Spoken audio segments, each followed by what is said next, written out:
Alright, welcome back to Remix.run Right Part 6. Today we'll be doing something really cool. We'll be adding Faker to fake our data. We're gonna do custom seeding for our database. And the last thing we're gonna do is we're gonna add integration tests using Vitest. We're gonna add unit test functionality and we're gonna create our first model and run some tests on it.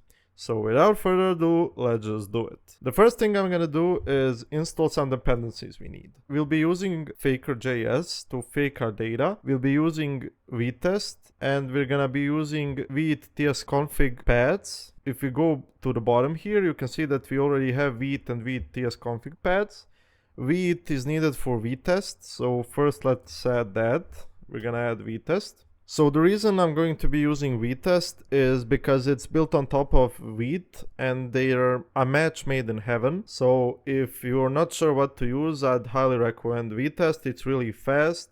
It's not as fast as Bun, but it works on top of Vit and the configurations are pretty similar. Vitest has been beta tested and it's on version 1.3 at the time of making of this video. So that's why we will be using Vitest. And the last thing we're gonna add into our dependencies is Faker. So this is used to basically fake out data for us. We will be using it throughout the project as we add new models and stuff to basically create fake data for us.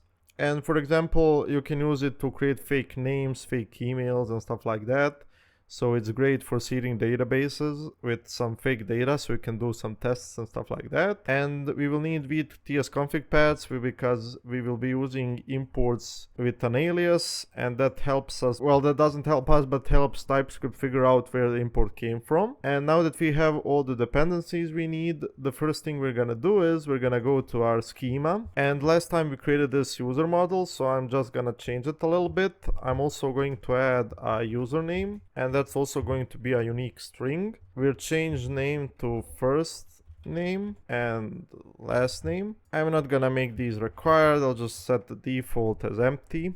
And I'm gonna add a role here. So the default role is going to be the user role, but I'm going to create that right now. So I will just create an enum called role, and there will be two roles, the admin and the user. We might change this in the future, but for now this is good. We're gonna save this. Alright, and now we're gonna run the migration. And just so you know, I've nuked the database that I was working with, so this will be a fresh database. Whoops, I was supposed to run npm run db migrate. We're gonna say yes, add user fields. I'll be squashing the migrations later on, so this doesn't really matter for now. And now that we have this, what we're gonna do is we're gonna go back to our seed, and as you can see here, it complains because before we had the name. So what we're gonna do here is we're gonna change this to be first name Alem, last name Tuzlak, and the email is gonna be test, and the username is gonna be Alem. Perfect. And now this works, and we're gonna do the following. So the first thing we need to do is create a Vitest configuration, and we're gonna say vitest.config.ts, and inside of here we want to declare our configuration. So the first thing we're gonna do is we're gonna import define config from Vit. So as I said, Vitest needs Vit to run. We're gonna import ts config paths from Vit ts config paths, and then we're gonna export default define configuration and add that as a plugin. And now we're gonna do the following. So to define the test suite configuration, we say test. Before we continue, let's first add so inside our environment.d.ts, we're also going to add this, and then here we will have this typed. So the first thing we say is that we want the global set to true. So this means that when you write a test file, you will have stuff like describe, vtest, it, and stuff like that globally available without importing it. The second thing we're gonna do is we're gonna define the environment, and we have a few. And because we'll be running unit tests, we're gonna say happy DOM. The third thing we're gonna add is setup files, and we're gonna say tests setup test.unit.ts, and then finally we're gonna say include /app/everything that has a .test.ts or tsx. And we're gonna exclude one thing, and those are all the tests that are going to be inside of the integration folders .test.ts. And actually we'll change this to ts or tsx. Alright, so the first thing we need to do is to create this. So we're gonna say new folder tests, and then inside of here we're gonna add a setup.unit.ts. For now, we're not gonna do anything in here. We're gonna go back to our Vitest config here, and we're gonna install HappyDOM as a dev dependency. So why are we adding HappyDOM here is that we can run unit tests with an emulated browser environment. This is a minimal reproduction of the browser environment. You can also use JSDOM if you want. If you don't plan on running unit tests on JSX and browser stuff, you can just use Node environment, and that's it for our unit testing environment. And now we're gonna add another config here. It's going to be called vitest.config.integration.ts. And inside of here, we're basically gonna copy this and then paste it inside of here, but we're going to change a few things. So first of all, we're not gonna run it in the HappyDOM, we're gonna run it in the Node environment by default. The second thing we need here is pool options. We're gonna say that the threads is single thread. So you might wonder why we're doing this. So because integration tests work with the database, we don't want them firing all at once and changing and mutating and deleting stuff that the other test is testing. So we will run them sequentially to make sure that we don't cause race conditions, locks, and many other things that can go wrong. So we will run them sequentially, and to do that we use the single thread here. I'm gonna change this to integration, and I'm gonna flip this. So we're gonna include integration tests and exclude normal tests, and we're gonna save this. And then what we're gonna do is we're gonna create this setup integration TS, and inside of it we're gonna do something really cool. Oh, and before I forget, we need to add the types in our TS config. So we will go here, we're gonna add types, and we're gonna say vitest/globals, and we're gonna save this as well. And now what we're gonna do is we're gonna create another thing in this test file called factory.ts, and we're gonna go into here and we're gonna import everything as integration from factory. So the factory is empty now, but why we do this is so we can say before each, and we're gonna take the context object that the before each provides, and we're gonna say context.integration is equal to integration. And another thing we're gonna do is we're gonna say context.request is equal to new request HTTP localhost. I'll remove the port. Alright, and now this is complaining because TypeScript doesn't know what we're doing. So let's fix this now. We're gonna go into our environment.d.ts file, and we're gonna do the following. We're gonna import everything as integration from our tests/factory, and then we're gonna declare module Vitest, and we're gonna export the interface test context, and we're gonna say that the integration is type of integration and the request is of type request. And now if you go back here, you can see that these are not complaining anymore. This is still complaining, but we will change that now. We will go into the factory and we're gonna export create user, and for now it's just gonna be this. I forgot the const here. And we're gonna save this, and you can see now this isn't complaining. And the final thing we're gonna do is we're gonna create a Docker compose file. Why I'm doing this is so I can create a Docker image, which I will run before my integration tests. This will run the Docker image locally, generate the container, and create a Postgres database that I can run my tests on. And then I'll shut it down later on.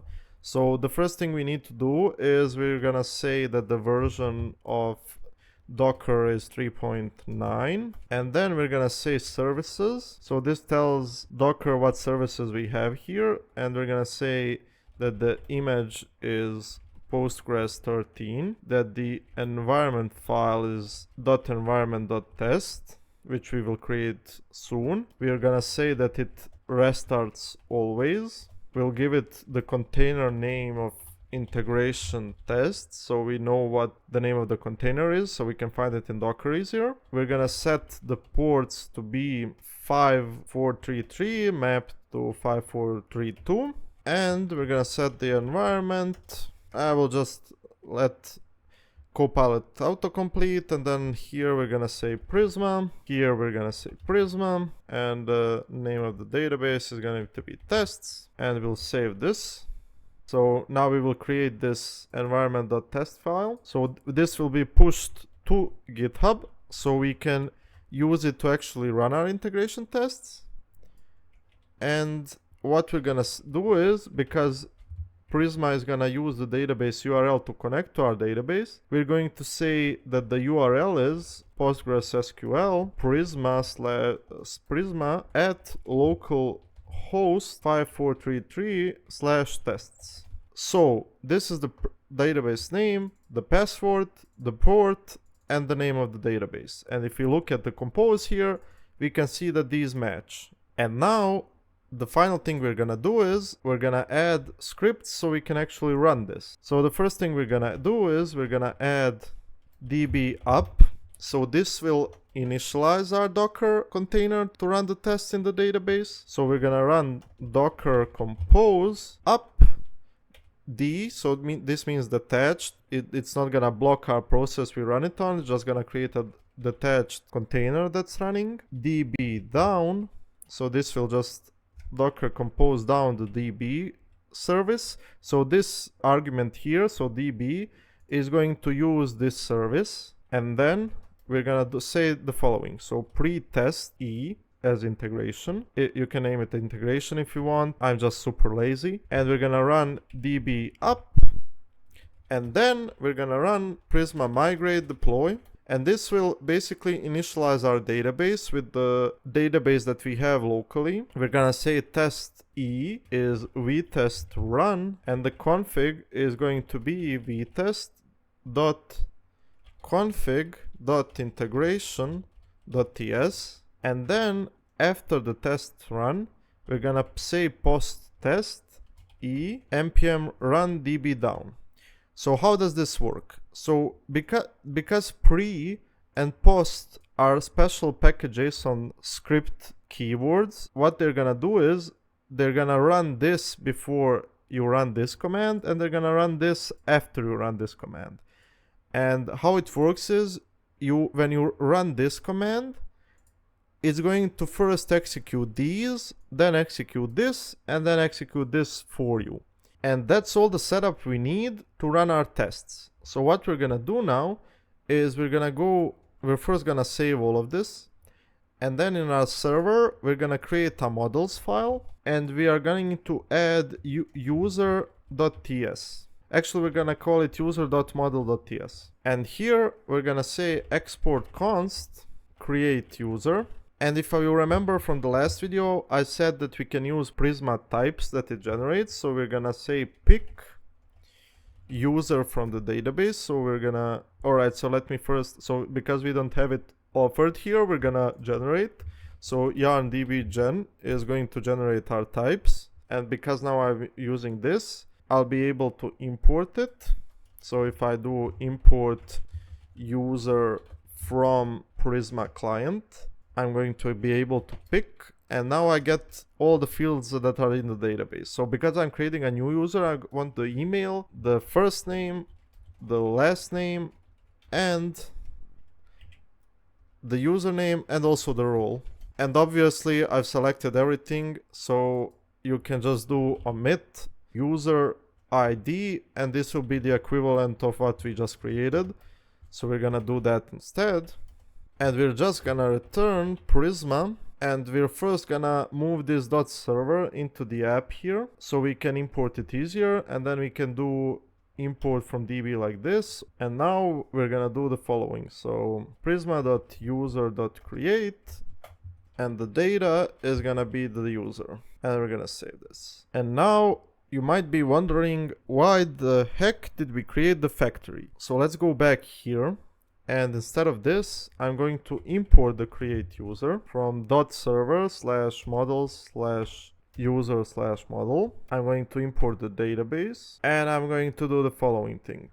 So I'll rename this to be as create DB user. And then here I'm gonna say export const, and here I'm gonna do two things. I'm gonna say export const create normal user, and it's going to be async. And what I'm gonna do is I'm gonna say user is await create DB user, and I'm gonna open this up, and we're gonna use fakers, but I'll first import it from faker.js. So now that we've imported faker, this needs to be a named import. We're gonna say faker.internet.email. The name, the username rather, is going to be the same. The first name is going to be faker.person.firstname. Last name is faker.person last name. And then the role is going to be user. And then we're gonna return the user. And we can simplify this by just doing this. And this is the equivalent of what we had before. And then I'm gonna create another helper called create admin user.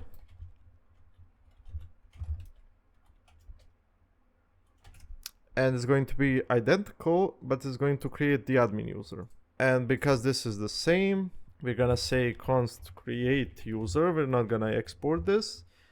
And we're gonna say role is the user role. And we're gonna say create DB user.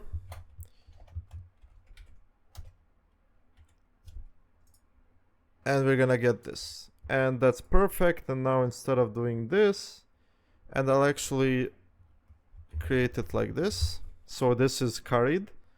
And then we can do this. Create user and create user admin. And we don't need Prisma. And we also need to remove this and save it. Alright, so what did we do here? Well, we created utilities that we can use to test our stuff. So let's go to the models here and create a new folder called integration. And that's where our integration tests are gonna be. And we're gonna create a new one called user.test.ts, or rather user.model.test.ts. I might change this to not be the model, but for now let's leave it like that. And let's say we want to describe creating users. Alright, and let's import the create user function so we can actually test it. And before we continue, as you can see, we are getting these errors. So what is going on is, for some reason, TypeScript isn't picking up the .server file properly, and this complains. So the easiest way to fix this is go to tsconfig.json and add this to include. So basically everything in the .server file that ends with ts. And we're gonna save this. And if you go back to the user model here, you can see the errors go away. So now for the cool thing. First, let's say I want to test that the user actually gets created. So I'm gonna open this up. I'm gonna say create user. I'm gonna import it from our user model. And then I'm gonna create a user. So email is test.com, username, first name, last name. And the role is user. And we're gonna say const user is equal to this, await it, and then to be defined, and we're gonna say this is good. So user is created properly. Save. And now let's say we want to test that the user, when created, can't be created with the same email. So let's say when creating user with existing email, it throws an error. So what we're gonna do is we're gonna open this up, and then inside of the test here, we're gonna open up brackets here, and we're gonna say integration. And as you can see, it already got auto-completed. And then we're gonna say user is equal to await integration create normal user. And this will create the user for us. And then what we can do is we can say expect. So what we're gonna do is we're gonna say create user, and then inside of here we're gonna say user spread, and we're gonna change the username to something unique. So this should throw. So we expect this to reject and to throw. And we're gonna save this, and then we're gonna run. So if we go back to package.json, and if we scroll up here, we can see that the integration test script is test.i. So we're gonna copy that. We're gonna say npm run, and we're gonna paste it in and run it. Oh, and if we go back to our file here, I'm gonna say I made a typo. We're gonna save it and then run it again. And it's complaining that there are no tests. So if we go back here, oh, I think that the exclude here is throwing it off.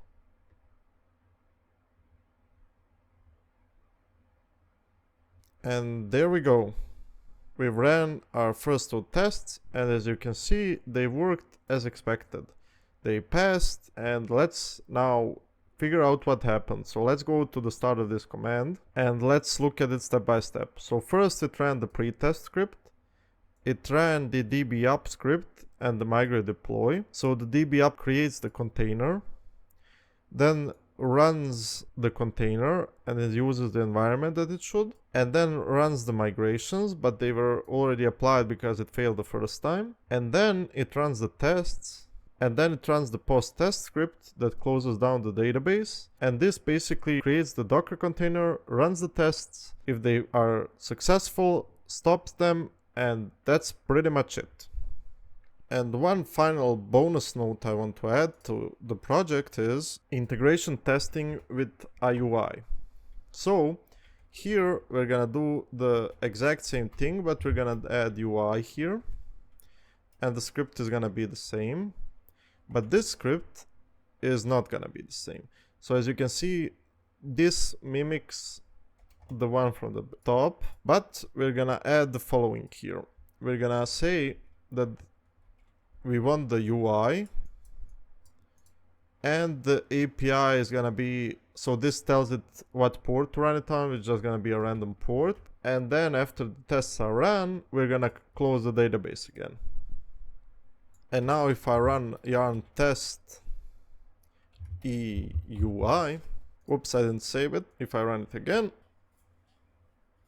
it says it can't find this dependency. We're gonna install it. And what this allows you to do is basically it starts a UI server for you on this port, and then you can open it up in the browser and look at Vitest UI to see the failing and passing tests. You can see the console logs there, and you can play around with it and have some really good fun while you're testing. And that's pretty much it. So to recap, what we've done is we've added the Prisma migrations, we've added the new user fields, we've created the seed script here, and now we can also change this to be faker. So if we import faker from faker.js, we're gonna say person first name, faker person last name, faker email, and faker username. We can now use this to generate random users, and that's it for Prisma. For the tests, we've added 3 configuration files. The first one is the factory, where we create our utilities that can be used across all integration tests to create models and to test stuff out. We've created the setup for the integration tests. So the important thing to note here is that this before each runs before each test suite. So you will have the integration request injected into each test. So by the time it reaches this test, it will already be injected for you. So that's a cool little trick to add stuff into the context here and then use it across your tests. So you can get something like this and iterate over the test really fast. Then we have the setup for the unit tests, which we haven't really used, but we will use this later on. We have added the environment for the tests to connect to the right database. We've added the Docker compose file. Here we have defined everything we need to run our database locally and test it. We've added the types into here so it's globally available. And we've added the configuration for the integration tests and the unit tests. And we can also delete these two, we don't really need them. And we've also moved the .server file into the app. And that's it for today. We've covered integration tests, unit tests, and everything in between. We've learned how to use a factory to help us test faster, and that's it for testing. We'll be adding end-to-end tests later on, but for now we're good to go to start working on our application and testing stuff out. Thank you guys for watching. And if you have any questions, feel free to leave them in the comments. If you liked the video, feel free to share it with others or comment down below what you liked and what you didn't like. If you have any suggestions, also feel free to let me know. From this video onwards, we'll be probably moving to actually implementing stuff like the UI, adding actual products and users and authentication. So if you have any authentication strategies you'd like to see, now is a good time to write about it, because I still haven't figured out what I'll be adding. And that's it. Thank you for watching and see you in the next one. Bye!